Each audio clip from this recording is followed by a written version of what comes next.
Bonjour à tous, c'est AZRTS112. Aujourd'hui on se retrouve pour une nouvelle vidéo où je vais vous présenter mon Ventirad. Donc les Ventirad, c'est une des solutions les plus abordables de refroidissement. Donc aujourd'hui je vais vous présenter un Ventirad milieu de gamme dans les alentours des 45 €. Il s'agit du Cooler Master Hyper 212 Black Edition, la version RGB.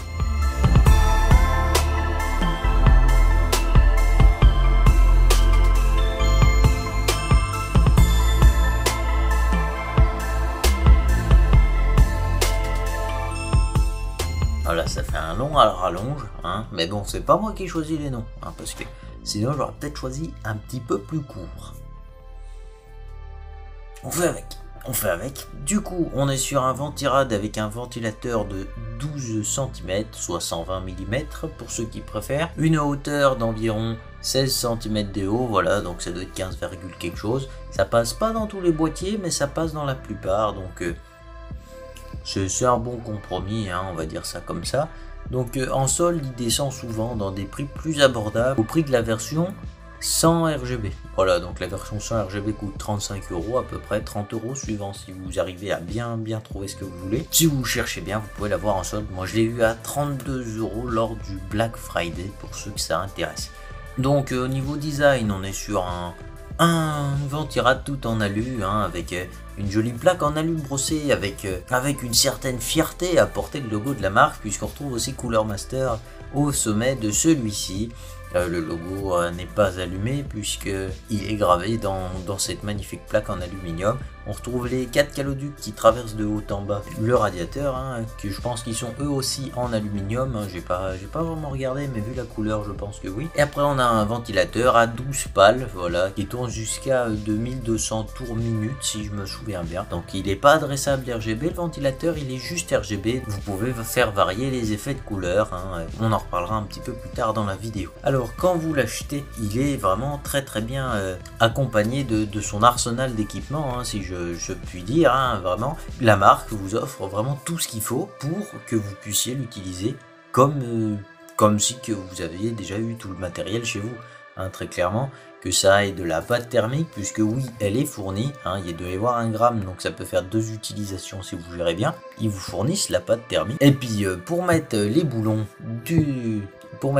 ils vous offrent un adaptateur de tournevis cruciforme vers les boulons. Voilà, donc c'est vraiment sympathique, puisqu'on n'a pas vraiment tous une clé à molette, hein, puis bon, ça passe pas vraiment dans le boîtier, donc c'est vraiment sympathique d'offrir ces petits trucs là. La marque aussi vous fournit les adaptateurs Intel et AMD, pas comme certaines marques qui vous disent si vous l'achetez c'est ou pour Intel ou pour AMD, mais ça fait pas les deux. Du coup, bah imagine, tu commences un petit peu, tu sais plus trop si tu as pris Intel ou AMD, et puis paf, dans le derrière, parce que c'était pas le bon. Trop drôle, mais là, non. Là, non, ils ont pas fait le coup. Bon, par contre, ça va pas sur les gros Threadripper, hein, pour ceux qui se demandent. Et puis, ils vous fournissent, bien entendu, la backplate pour le monter, ce qui paraît logique. Alors, pour tous ceux qui auront monté déjà plusieurs Ventirad, ça peut paraître un petit peu bête que je dise tout ce qu'ils fournissent avec, puisque ça paraît peut-être normal, mais certaines marques n'auraient pu ne pas les fournir. Voilà, donc c'est pas mal de le préciser. On retrouve ce genre de boulon pour pouvoir le fixer. Voilà, donc je peux pas zoomer plus parce qu'il n'y a pas de mise au point sur ma caméra là, malheureusement. Donc j'espère que vous verrez bien, sinon je vous mettrai une photo un petit peu plus près. Voilà, donc on retrouve ce genre de boulon, et comme vous pouvez le voir, notre petit adaptateur qui est fourni avec, il s'emboîte pile poil dessus. Voilà. Et puis vous pouvez parfaitement glisser votre tournevis, voilà, pour pouvoir tourner et visser, dévisser. C'est vraiment sympathique. Donc ouais, on est sur un Ventirad vraiment chouette. Elle vous fournit également un adaptateur pour avoir 2 ventilateurs en push-pull, voilà. Et elle vous fournit aussi les fixations pour pouvoir le mettre sur le radiateur. Et puis bien entendu, puisqu'elle vous offre la possibilité de mettre un deuxième ventilateur, la marque vous offre aussi des coussinets anti-vibration, comme il y a déjà disposé sur celui qui est fourni avec. Donc c'est vraiment sympathique, hein. Puis comme j'ai voulu tester tout le pack jusqu'au bout, j'ai comparé la pâte thermique aussi, les températures avec la pâte thermique de chez Cooler Master à ceux avec la pâte thermique c'est celle de chez Arctic, la MX2. Voilà, donc moi c'est une seringue de 8 grammes parce que j'en passe beaucoup, mais bon, achetez pas une seringue de 8 grammes si vous montez un PC tous les 2 ans. Je l'ai comparé à celle-là et vous verrez dirais que j'ai quand même été agréablement surpris par celle-ci. Et pour ceux qui se demandent, tout l'équipement que je montre dans cette vidéo va être dans la description. Voilà, donc bon, par contre, quand je monte mon PC gamer, je vous l'offre pas. Donc il sera pas dans la description, hein, ça c'est sûr. Je suis pas fou encore. Et puis, donc vous retrouverez le ventirad, éventuellement le ventilateur Be Quiet que j'ai monté à l'arrière pour faire un push-pull. Voilà. Et la pâte thermique ici. Voilà. Et vous aurez les deux versions du ventirad dans la description. Donc celle sans RGB et celle avec RGB. D'ailleurs, tant que vous passez par la description, n'hésitez pas à cliquer sur le petit bouton rouge s'abonner et mettre un petit like si vous voulez, ou alors un petit pouce rouge. N'hésitez pas à me dire aussi pourquoi vous n'avez pas aimé, hein. Ça peut faire une critique constructive plutôt juste de dire j'aime pas, c'est nul. Attention, attention. On va pouvoir s'attaquer aux LED, hein, voilà. Donc pour les LED, on a un petit adaptateur comme ceci qui est fourni avec, voilà.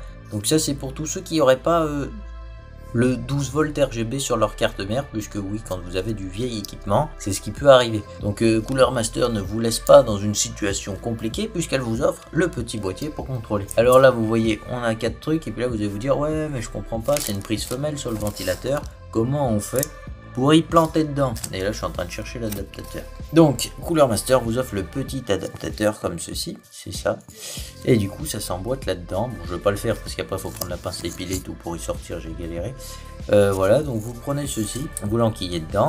Et puis, si vous avez la chance d'avoir un 12 volts sur votre carte mère, vous pourrez gérer les LED du ventilateur avec tous les logiciels de toutes les cartes mères. Bon, les marques connues, hein, parce que les trucs sortis de Chine qui viennent de n'importe où, déjà faut éviter, hein, parce que vous pouvez avoir des mauvaises surprises. Mais en plus, les logiciels sont pas forcément connus, donc la marque va pas se prendre la tête et faire des trucs comme ça. Donc voilà, donc vous aurez des logiciels pour MSI, ASRock, Gigabit et Asus. Voilà, donc c'est les quatre principaux constructeurs de cartes mères, on va dire. Donc ça s'enquille dessus et puis vous pourrez gérer les LED directement par rapport au logiciel, qui est un gros avantage puisque le petit bouton là, une fois qu'il sera caché derrière dans votre boîtier à l'arrière, hein, honnêtement vous n'allez pas ouvrir tous les dimanches votre machin pour aller changer les LED, hein.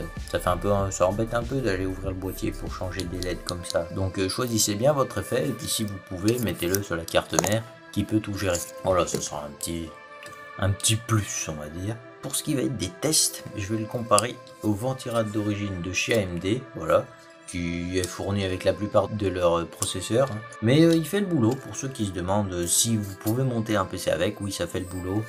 Sur les Ryzen 3, il n'y a même pas de problème. Sur un peu moins, il n'y a pas beaucoup de problèmes non plus. Il n'y a que si vous commencez à taper dans du Ryzen 5 3600, ça tombe bien, c'est justement celui que j'ai, qui commence à être juste. Bon, quand je dis commence à être juste, vous pouvez vous en servir largement, hein. C'est juste que si vous faites, comme dans la situation présente, des tests pendant 1 heure, vous frisez un petit peu les températures de sécurité du processeur, hein, je vais pas vous mentir.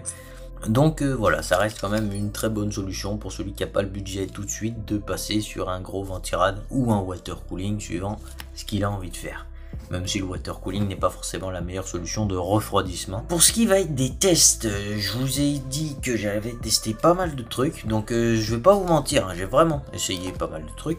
Vous allez retrouver des tests avec la pâte thermique de chez Cooler Master, donc voilà, versus les tests avec celle-là, mais ça je vous propose qu'on les traite en premier. En général on gagne entre 2,5 et 3 degrés, enfin vous aurez des tests qu'avec le ventirad de chez Cooler Master, puisque celui-là j'ai essayé avec la pâte thermique, j'ai essayé qu'avec celle-là, puisque j'avais plus de pâte thermique de chez Cooler Master dessus. Donc forcément, ça complique un petit peu les choses. Quand il n'y en a plus, je vais pas l'inventer. Donc j'ai mis tout ça dedans, et puis j'ai fait tourner. Donc vous allez voir, ouais, on gagne vraiment pas mal de température avec cette pâte thermique. J'étais agréablement surpris, puisqu'elle coûte pas cher, hein, vraiment. Les 8 grammes, ça m'a coûté 8 euros. Hein, donc 1 gramme 1 euro, la pâte thermique, bon ça fait un peu cher, hein, pour ceux qui calculent, hein, parce que oui, 1 kilo ça fait 1000 euros, mais bon, avant d'utiliser 1000 euros de pâte thermique, hein, Jean-Jacques, c'est pas de la tartine que tu fais, hein, c'est pour les processeurs. Donc molto bueno sur la pâte thermique s'il te plaît. Après du coup je suis passé sur le ventirad de chez Cooler Master versus celui-là, et puis en option je vous ai mis une petite version push-pull des tests. Donc en gros j'ai mis à l'arrière un ventilateur de chez Be Quiet, donc je vous mettrai aussi le lien dans la description pour ceux qui se demandent. On fera une petite conclusion juste après les tests. parti sur mon Ryzen 5 3600, voilà, donc pour ceux qui se demandent, il est pas overclocké, c'est un processeur qui chauffe un petit peu, même si ça reste assez raisonnable, hein, il n'a pas une réputation de four à pizza, donc malheureusement j'ai pas pu me mettre à la cuisine. Du coup, comment je m'y suis pris pour faire chauffer cette bestiole là, et ben je suis allé sur OCCT, j'ai lancé un test, vous aurez le nom du test à l'écran. J'ai fait tourner pendant 1 heure la bête et les ventilateurs je les ai mis en PWM. Donc tous les tests seront faits sur du PWM. C'est un mode de ventilation pour ceux qui ne savent pas. Vous allez dans votre BIOS et bah va y voir le PWM. Donc vous avez juste à aller voir. Et puis vous trouverez, vous cliquez dessus, puis vous aurez à peu près le même mode de ventilation que moi. Vous regardez à l'écran, voilà, donc je vous conseille pas tellement de regarder le minimum, puisque le minimum il l'atteint lors des creux de vague, parce que le test il marche pas en linéaire, hein, c'est pas une poussée qui est constante, ce sera plutôt quelque chose d'un peu qui fait les vagues quoi. Au début ça pousse dur, après ça pousse plus, après ça repousse dur, et puis après ça pousse plus. Voilà, c'est des petits cycles comme ça. Donc en général les températures minimales, les températures maximales, on va dire que là, il va y avoir une température plutôt élevée pendant les 45 premières minutes. Et dans les 15 dernières minutes, d'ailleurs c'est pour ça que j'ai continué mes tests, parce qu'au début je faisais pas très longtemps. Mais du coup après j'ai continué mes tests, et du coup parce qu'en fait dans les 15 dernières minutes la température augmente encore d'un palier, même si c'est 1 ou 2 degrés, ça veut dire que votre température maximale pourra atteindre 1 ou 2 degrés de plus. Enfin un très très bon ventirad qui vous permettra d'overclocker. Bon, on n'est pas non plus sur un water cooling de chez NZXT ou un gros Noctua, donc ouais on n'est pas non plus là-dessus, hein. Puis bon ça fait pas le même poids, il n'y a pas le même nombre de caloducs tout ça, mais ça reste quand même plutôt efficace et ça permet d'avoir un silence. Bon, alors je parle de silence bien entendu, mais j'ai pas le matos pour le mesurer. Voilà, c'est un peu osé d'en parler, alors que le gars il a même pas le matos pour le prouver. Mais croyez-moi, je suis un gars qui aime bien le silence, hein. Et ce ventirad, il est loin de faire beaucoup de bruit. Puis bon, franchement, le ventilateur d'origine est vraiment excellent, il n'y a pas de souci à faire. Voilà, pour ma conclusion personnelle, je dirais que c'est un excellent ventirad, peut-être un petit peu cher, autant dans ce qui va être de type esthétique, autant dans ce qui va être de type performance. C'est vraiment un excellent ventirad, il n'y a vraiment rien à dire, surtout quand moi je l'ai payé 32 €, ouais, il va être vraiment parfait. C'est vraiment nickel, j'en suis vraiment très content. Je dis pas ça parce que Cooler Master... c'est les meilleurs, hein. Je dis ça parce que c'est une marque que j'aime bien, et du coup j'aime bien reconnaître quand quelque chose est bien, voilà. J'aime bien aussi dire quand ça va pas, hein, comme le petit bouton là, comme ça là, hein, quand c'est fermé, hein, tu fais comment pour y aller, hein, tu fais comment, non je rigole, et c'est pas de leur faute non plus, mais bon c'est déjà bien de l'avoir fourni, parce que ceux qui n'ont pas ce qu'il faut, au moins ils peuvent utiliser les LED et se la péter un petit peu. Voilà, c'est un excellent produit, voilà, je vous le conseille vraiment beaucoup, et puis ceux qui voulaient l'acheter, j'espère que ma vidéo vous aura aidé à faire votre choix. J'espère aussi que les tests de performance vous auront servi, hein, parce que bon, il y en a, ça va peut-être pas leur parler. Et puis pour ceux qui ont peut-être pas tout compris comment fonctionne un ventirad, je vous invite à vous manifester dans les commentaires pour pouvoir me dire si vous voulez une vidéo ou pas sur les systèmes de refroidissement. Ça peut être intéressant. Puis bon, c'est pas si compliqué que ça au final à apprendre. Je pense que ce ventirad est vraiment excellent pour son prix. Voilà, donc par la suite je pense passer peut-être sur un water cooling histoire de m'aventurer dans ce domaine un petit peu, mais en attendant il fera très bien le domaine, et puis je compte le réutiliser pour une petite surprise. Si jamais je le vire en quelque sorte, ouais, j'ai déjà mes petites idées là où il va aller. C'est vraiment une petite pépite, c'est vraiment un très bon boulot de Cooler Master, voilà, donc toujours pas déçu de cette marque. On verra bien si ça arrive un jour, hein, j'espère pas. Hein. Donc voilà, j'espère que la vidéo vous aura plu. Si c'est le cas, le petit pouce en l'air. Si c'est pas le cas, le petit pouce en bas. Essayez de vous arranger pour que je puisse savoir la raison de votre mécontentement. Voilà, et puis n'hésitez pas à vous abonner si c'est pas encore fait. Partagez un maximum les vidéos parce que j'essaye de faire de mon mieux ces temps-ci. Et puis moi je vous dis portez-vous bien, même pendant le confinement c'est pas toujours facile, mais essayez de rester positif. Et puis moi je vous dis... à la prochaine, salut les gens.